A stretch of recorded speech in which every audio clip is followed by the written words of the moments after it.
Hello dear students. तो आज के इस वीडियो में हम डिस्कस करेंगे sample question paper of term two exam for chemistry subject. तो जैसा आप देख सकते हैं यहाँ पर दोस्तों कि आपके टोटल मार्क्स हैं 35 और टाइम जो आपको अलॉट होगा वो होगा 2 आवर्स। अब अगर इस पेपर की बात करें तो क्वेश्चंस टोटल होंगे यहाँ पर 12 और ये जो 12 क्वेश्चंस हैं ये डिवाइडेड हैं 3 सेक्शंस में, section A, section B and section C. Section A में देख सकते हो आप 3 क्वेश्चंस हैं, सेक्शन बी में टोटल 8 क्वेश्चंस हैं और सेक्शन सी में आपके पास में 1 क्वेश्चन है। ओके दोस्तों, तो अगर हम इस पेपर को एक ओवरव्यू में देखें तो हमारे पास में सेक्शन ए, सेक्शन बी और सेक्शन सी है। सेक्शन ए में हमको क्वेश्चंस हैं हमारे पास में 3, सेक्शन बी में क्वेश्चंस हैं 8, सेक्शन सी में है 1 क्वेश्चन। ओके दोस्तों, और यहाँ पर अगर सेक्शन ए की बात करें तो हर एक क्वेश्चन का मार्क्स है 2, सेक्शन बी में हर एक क्वेश्चन का मार्क्स है 3 और सेक्शन सी में टोटल मार्क्स है 5। ओके, तो आप देख सकते हो यहाँ पर सेक्शन ए के टोटल मार्क्स हो जाएंगे 3 मल्टीप्लाइड बाई 2 6, सेक्शन बी में हो जाएंगे total marks 8 into 3 24, section C में 1 इंटू 5 हो जाएंगे 5 और ये आपको टोटल मार्क्स दे देगा 35। ओके फ्रेंड्स, तो ये तो हो गई हमारी मार्किंग स्कीम की बात। अब दोस्तों अगर सेक्शन ए की बात करें तो ये वेरी शॉर्ट आंसर क्वेश्चंस रखेंगे, सेक्शन बी में शॉर्ट आंसर क्वेश्चंस मिलेंगे आपको और सेक्शन सी में आपको केस बेस्ड क्वेश्चन मिलेंगे। मतलब यहाँ पर आपको एक पैराग्राफ दिया जाएगा और उसके बेसिस पर कुछ क्वेश्चंस आपसे पूछे जाएंगे दोस्तों, और सारे ही क्वेश्चन यहाँ पर कंपलसरी है। और लॉग टेबल्स की अगर बात करें तो लॉग टेबल्स या फिर कैलकुलेटर्स अलाउड नहीं है दोस्तों। अगर 12 क्वेश्चंस की हम बात करें तो यहाँ पर ये जो क्वेश्चंस हैं इनमें कुछ इंटरनल चॉइस हो सकती है। ओके, अब आगे बढ़ते हैं और सॉल्व करते हैं इस क्वेश्चन पेपर को। चलिए, तो चलिए दोस्तों क्वेश्चन नंबर 1 देखते हैं। क्वेश्चन नंबर 1 में हमसे कहा गया है arrange the following in the increasing order of their property which is indicated. Okay, और यहाँ पर 3 क्वेश्चन सब क्वेश्चन हैं ए, बी एंड सी। तो इन तीनों में से आपको कोई 2 क्वेश्चन यहाँ पर अटेम्प्ट करना रहेंगे एग्जाम में। तो अभी मैं आपको तीनों ही सॉल्व करके बताऊंगा। ओके, तो यहाँ पर फर्स्ट पार्ट को देखते हैं, मतलब ए क्वेश्चन को। तो फर्स्ट का ए पार्ट क्या पूछ रहा है हमको, पी के ए वैल्यूज़ हमको अरेंज करने हैं और पी के ए के कौन से वैल्यूज़ अरेंज करने हैं हमको, इंक्रीजिंग ऑर्डर में अरेंज करना है, मतलब मिनिमम टू मैक्सिमम हमको जाना है। और benzoic acid, phenol, picric acid and salicylic acid. तो चलिए दोस्तों सॉल्व करते हैं इस क्वेश्चन को। तो दोस्तों सबसे पहले तो हम स्ट्रक्चर बना लेंगे जो भी कंपाउंड्स हैं जिनके हमें पी के ए कंपेयर करना है।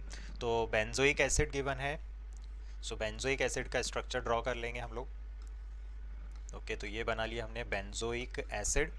और इसके बाद में है फिनॉल, तो फिनॉल का स्ट्रक्चर बना लेंगे। ये हमने बना लिया फिनॉल का स्ट्रक्चर। देन हमारे पास में है पिक्रिक एसिड। देखिए पिक्रिक एसिड में क्या होता है, फिनॉल के 246 पोजीशन पर नाइट्रो ग्रुप आप लगा देते हैं। तो ये हमने लगा दिए नाइट्रो ग्रुप NO2 NO2 और ये लगा दिया NO2। ओके, इसको हम क्या बोलते हैं 246 ट्राई नाइट्रोफिनॉल।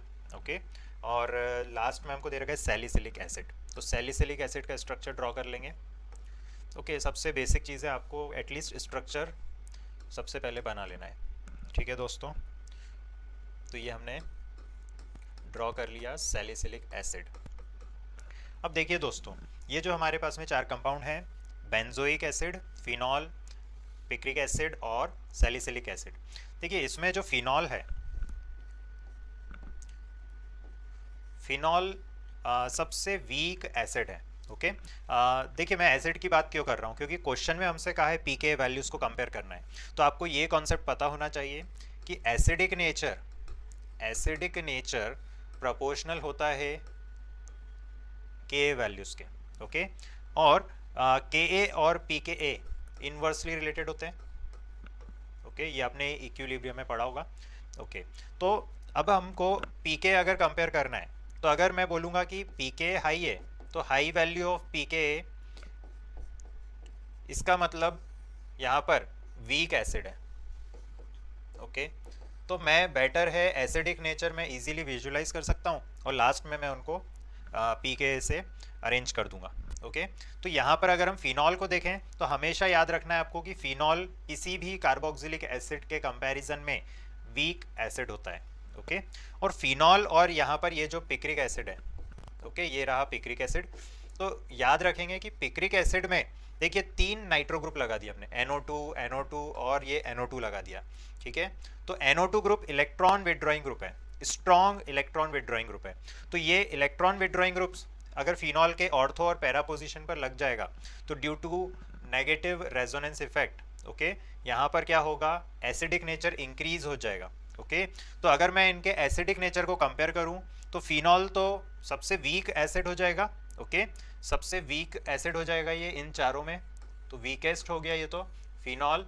और स्ट्रॉन्ग अगर हम बात करें तो पिक्रिक एसिड काफ़ी स्ट्रॉन्ग एसिड होता है, या एसिडिक नेचर उसका काफ़ी ज़्यादा होता है। क्यों? अगर सिर्फ फिनॉल है तो बहुत वीक एसिड है, बट अगर NO2 ग्रुप हमने लगा दिया है ऑर्थो और पैरा पोजीशन पे, जैसा कि आप यहाँ पर देख सकते हैं दोस्तों, तो यहाँ पर एसिडिक नेचर काफ़ी ज़्यादा इंक्रीज हो जाता है। तो इन चारों में स्ट्रॉन्गेस्ट एसिड है हमारा पिक्रिक एसिड। ओके दोस्तों, तो वीकेस्ट और स्ट्रॉन्गेस्ट हमको क्लियर हो गया। और अगर मैं इनको नंबर दूं तो 1 अगर नंबर दूं मैं सबसे स्ट्रॉन्ग को, तो 1 नंबर मैं किसको दूंगा, पिक्रिक को, और वीकेस्ट को दूंगा नंबर 4। ओके।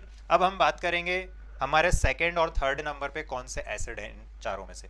ओके। तो देखिए बेंजोइक एसिड बचा एक, तो ये रहा हमारा बेंजोइक एसिड, और लास्ट वाला है हमारा salicylic acid.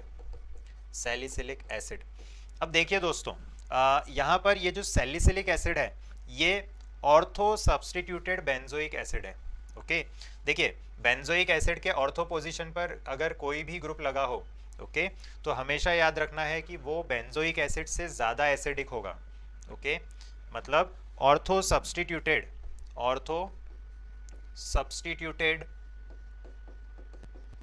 Benzoic acid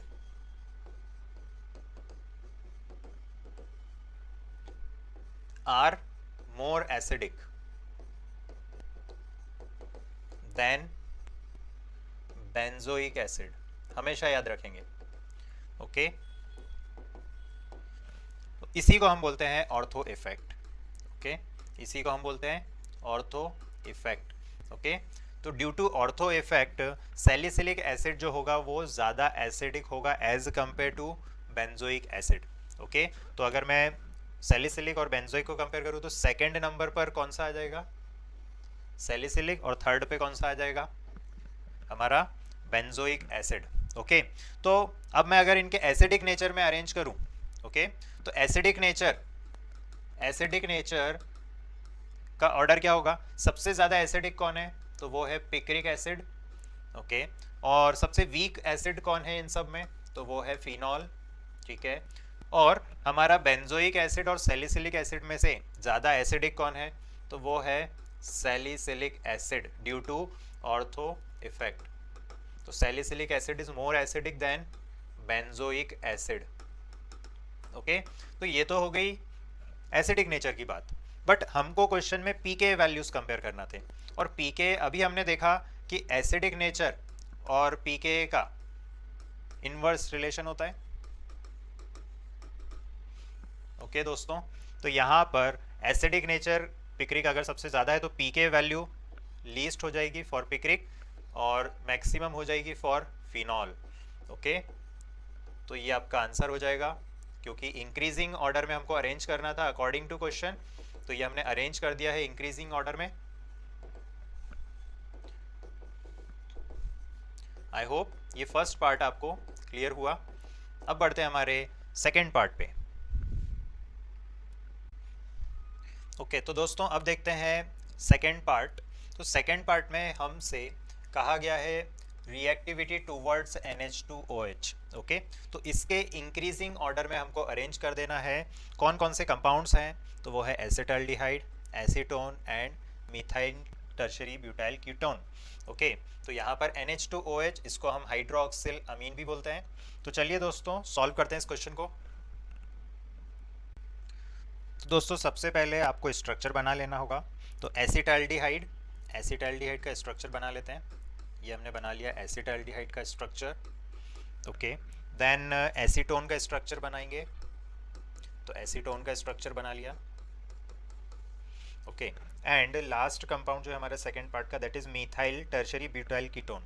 okay, तो जब इस टाइप से नेम दे रखा हो तो कीटोन के लिए सी डबल बॉन्ड ओ लगा देंगे आप, और एक साइड में हमारे पास में मीथाइल, क्वेश्चन में नाम के अकॉर्डिंगली, और दूसरे साइड है टर्शरी ब्यूटाइल।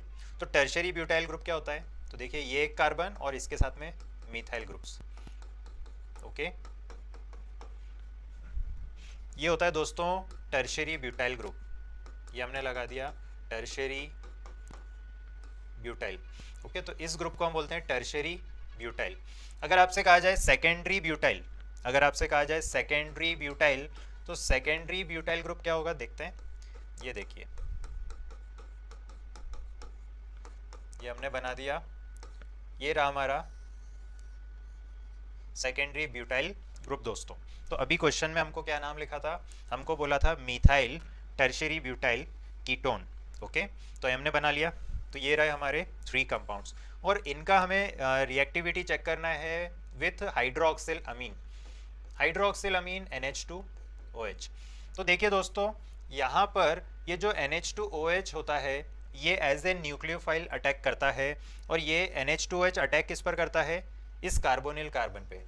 ओके, तो ये कार्बोनिल कार्बन पर अटैक करेगा NH2OH। ओके, अब यहाँ पर जहाँ जिस कंपाउंड में रिएक्टिविटी ज़्यादा होगी वहाँ पर स्टेरिक हिंड्रेंस कम मिलेगा दोस्तों, लेस स्टेरिक हिंड्रेंस होगा तो वहाँ पर रिएक्टिविटी ज़्यादा होगी। अब इन तीनों कंपाउंड्स में अगर हम देखें तो हमको ये पोर्शन तो सभी में दिख रहा है, CH3 C डबल बॉन्ड हो, ये आप देख सकते हैं, ये पोर्शन हमको तीनों में मिल रहा है। ओके, तो अब हम फोकस कर लेंगे हमारे दूसरे साइड पे, राइट साइड वाले। ओके, तो जहाँ पर लेस स्टेरिक हिंड्रेंस है, लीस्ट इन तीनों में, तो वो किस में है, वो है एसिटाल्डिहाइड में, क्योंकि यहाँ पर तो सिर्फ एक हाइड्रोजन है। ओके, तो सिर्फ एक हाइड्रोजन है तो रिएक्टिविटी सबसे ज़्यादा होगी। ओके, तो ये एसिटाल्डिहाइड में रिएक्टिविटी मैक्सिमम होगी। और अगर हम हिंड्रेंस देखें, स्टेरिक हिंड्रेंस, तो सबसे ज़्यादा स्टेरिक हिंड्रेंस कहाँ पर दिख रहा है हमको, तो वो ये देख सकते हो आप, इधर ये इतना बड़ा बल्कि ग्रुप प्रेजेंट है, तो बल्कि ग्रुप होने के कारण स्टेरिक हिंड्रेंस काफ़ी ज़्यादा होगा, और ज़्यादा स्टेरिक हिंड्रेंस मतलब रिएक्टिविटी लो होगी। ओके, तो लीस्ट रिएक्टिविटी आपको मिलेगा मीथाइल टर्शरी ब्यूटाइल कीटोन में। ओके, और इन दोनों के बीच में आ जाएगा आपका, कौन आ जाएगा, एसीटोन आ जाएगा। ओके, तो यहाँ पर आपका ऑर्डर क्या हो जाएगा रिएक्टिविटी का विथ NH2OH का। तो फ्रेंड्स, अब हमको इंक्रीजिंग ऑर्डर ऑफ रिएक्टिविटी में अरेंज कर देना है। तो इंक्रीजिंग ऑर्डर का मतलब आपका मिनिमम टू मैक्सिमम। तो मैक्सिमम रिएक्टिविटी किस में मिलेगी हमको, तो वो मिलेगी एसिटाल्डिहाइड में, और लीस्ट रिएक्टिविटी किस में मिलेगी, तो वो मिलेगी मीथाइल टर्शरी ब्यूटाइल कीटोन में, और इन दोनों के मिड में क्या आ जाएगा, तो वो आ जाएगा acetone. Okay, so I hope ये क्वेश्चन आपको सेकंड पार्ट क्लियर हुआ। अब चलते हैं third part of the first question. So दोस्तों, अब देखते हैं क्वेश्चन नंबर फर्स्ट का थर्ड पार्ट। तो थर्ड पार्ट में हमको बॉइलिंग पॉइंट्स के इंक्रीजिंग ऑर्डर में अरेंज करना है, और हमारे पास में कौन कौन से कंपाउंड्स हैं, ethanol, ethanoic acid and benzoic acid. तो चलिए दोस्तों स्ट्रक्चर ड्रॉ करते हैं इन सभी के। तो दोस्तों स्ट्रक्चर बनाते हैं इथेनॉल का। तो ये रहा आपका इथेनॉल, देन आपका इथेनोइक एसिड, तो इथेनोइक एसिड या फिर एसिटिक एसिड आपका, ये रहा स्ट्रक्चर, और देन आपका है बेंजोइक एसिड। तो बेंजोइक एसिड का ये स्ट्रक्चर हमने ड्रॉ कर लिया दोस्तों। अब देखिए दोस्तों, इन सभी में देखिए ये वाला कंपाउंड है अल्कोहल, और ये दोनों हैं आपके कार्बोक्सिलिक एसिड्स। ओके, तो इन मतलब कार्बोक्सिलिक एसिड हो या फिर हो आपका अल्कोहल, दोनों ही केस में इंटरमोलिकुलर हाइड्रोजन बॉन्डिंग प्रेजेंट होती है दोस्तों।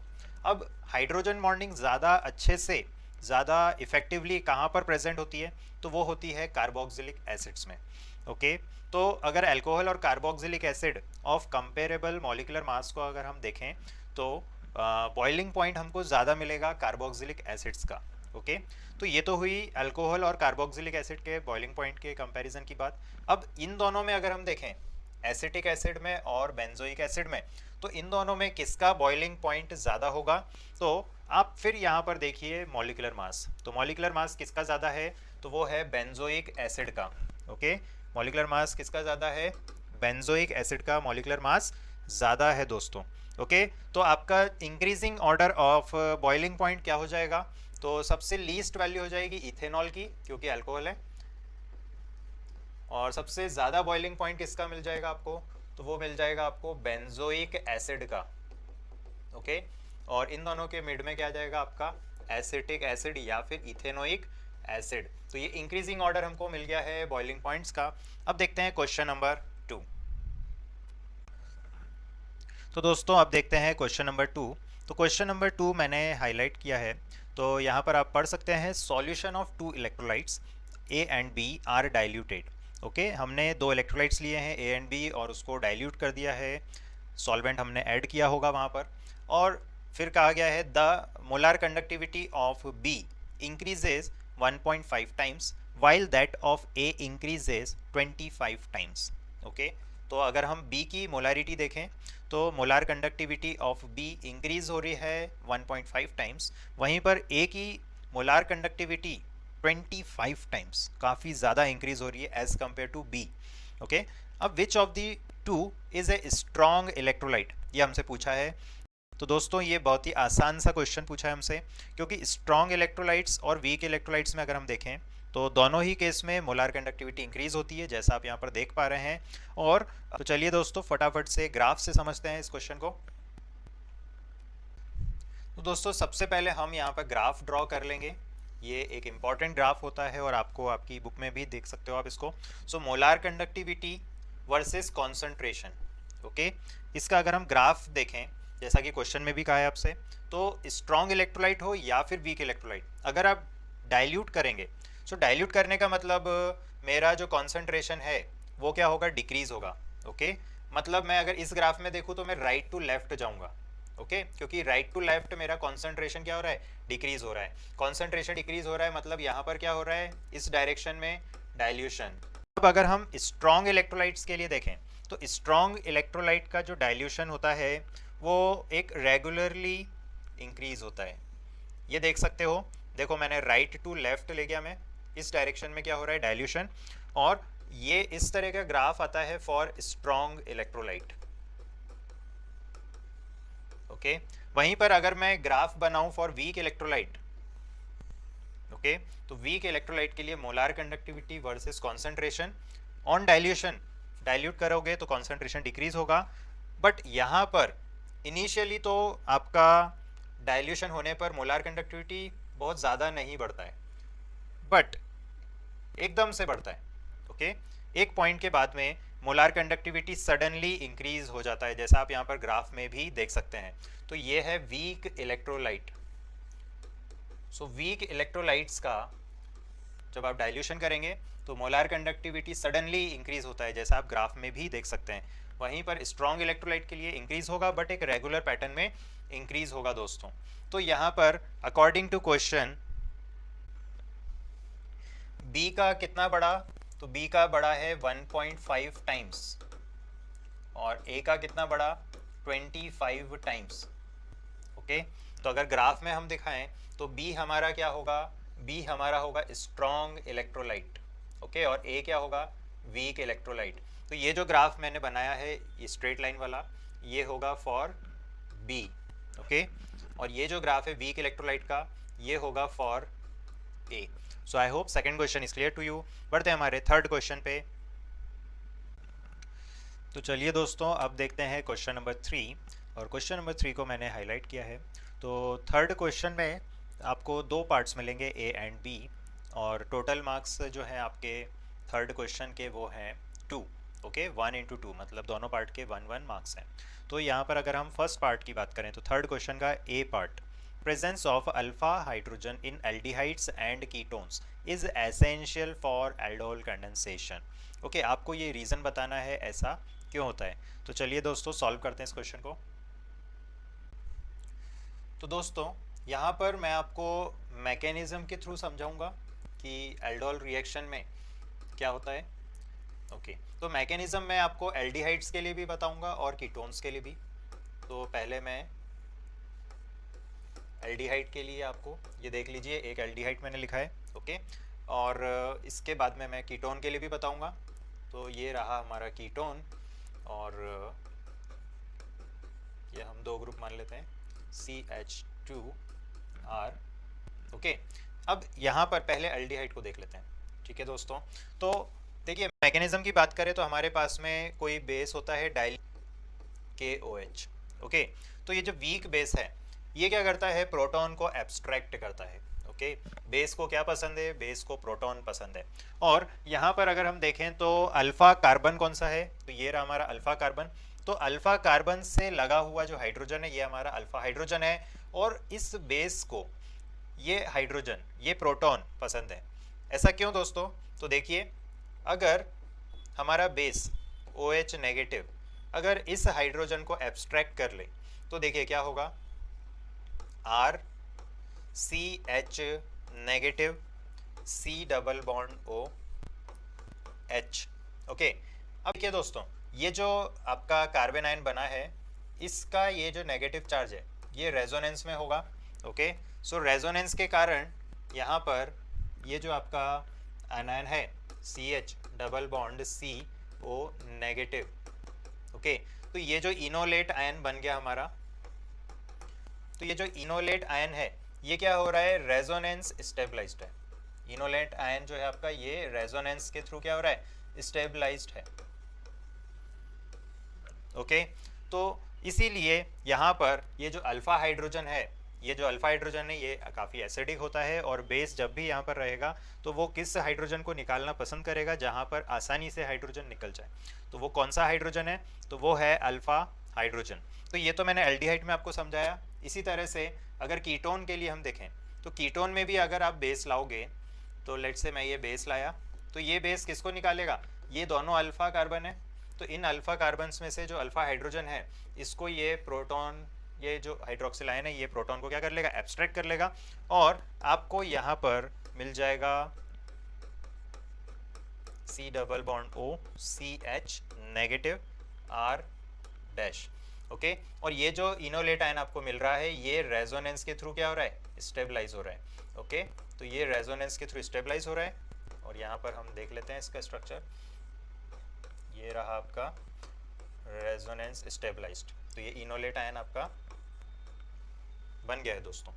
सो आई होप आपको ये क्लियर हुआ कि अल्फा हाइड्रोजन क्यों ज़रूरी है। अल्फा हाइड्रोजन इसलिए रिक्वायर्ड है बिकॉज अल्फा हाइड्रोजन नहीं होगा तो बेस हमारा हाइड्रोजन को एब्स्ट्रैक्ट नहीं कर पाएगा आसानी से, ओके। और आसानी से अगर हाइड्रोजन या फिर प्रोटॉन एब्स्ट्रैक्शन नहीं हुआ तो मैकेनिज्म आपका आगे ही नहीं बढ़ेगा इस एल्डोल रिएक्शन का।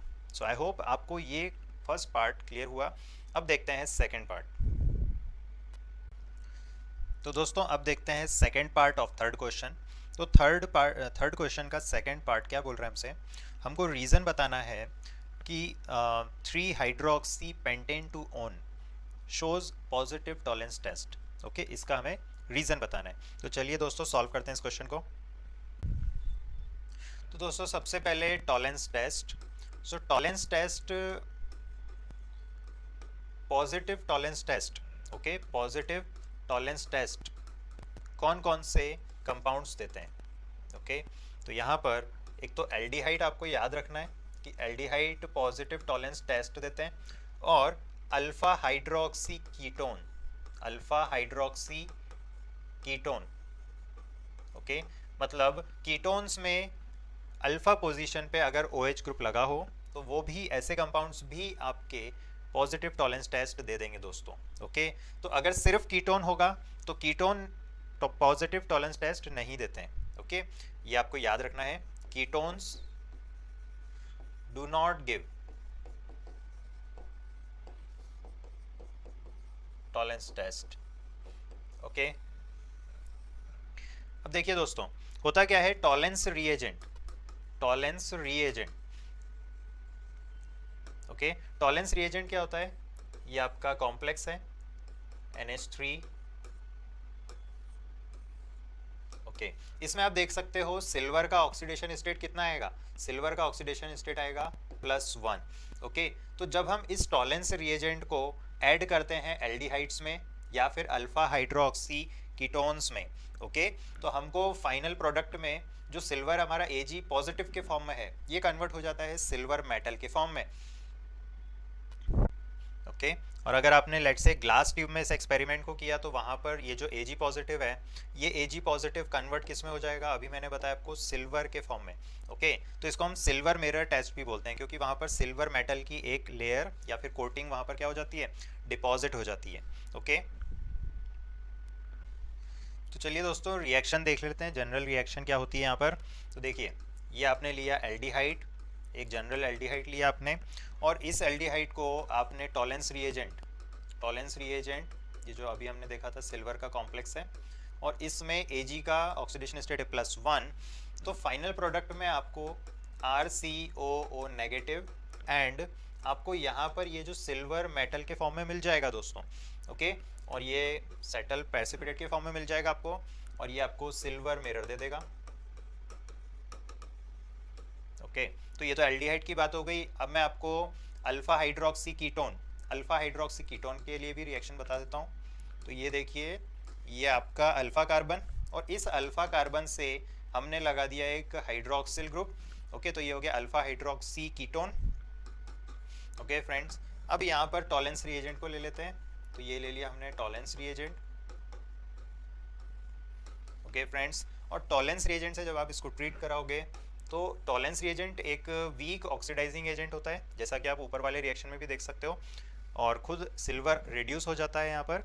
ओके, तो ये देखिए यहाँ पर ये ऑक्सीडेशन कर दिया इसने, इसका भी C≡O≅R। ओके, और यहाँ पर हमको क्या मिल जाएगा, हमको अगेन मिल जाएगा सिल्वर मिरर। ओके, इसके प्रेसिपिटेट मिल जाएंगे। तो आप देख सकते हो कि अल्फा हाइड्रोक्सी कीटोन, ये अल्फा पोजीशन पर आपका हाइड्रोक्सी है, तो इसमें भी आपको क्या मिल गया है, आपको मिल गया है पॉजिटिव टॉलेंस टेस्ट। तो अब अगर हम इस क्वेश्चन की बात करें, तो क्वेश्चन में हमको जो कंपाउंड बोला है, ये कंपाउंड है 3 हाइड्रोक्सी पेंटेन 2 ओन। ओके, तो इसका स्ट्रक्चर अगर हम ड्रॉ करेंगे तो ये हमारे कितने कार्बन हो गए, 5 कार्बन्स हो गए, और 3 पोजीशन पे OH लगा देना है हमको, ये लगा दिया हमने OH, और ओन है हमारा सेकेंड पोजीशन पे। ओके, ये 1 2 3 4 5। तो यहाँ पर आप देख सकते हो ये एक अल्फा हाइड्रोक्सी कीटोन है, और अगर अल्फा हाइड्रोक्सी कीटोन है तो हमने अभी देखा कि ये पॉजिटिव टॉलेंस टेस्ट दे देंगे दोस्तों। सो आई होप आपको ये क्वेश्चन क्लियर हुआ। तो इस वीडियो के लिए इतना ही। नेक्स्ट वीडियो में हम लोग देखेंगे सेक्शन बी,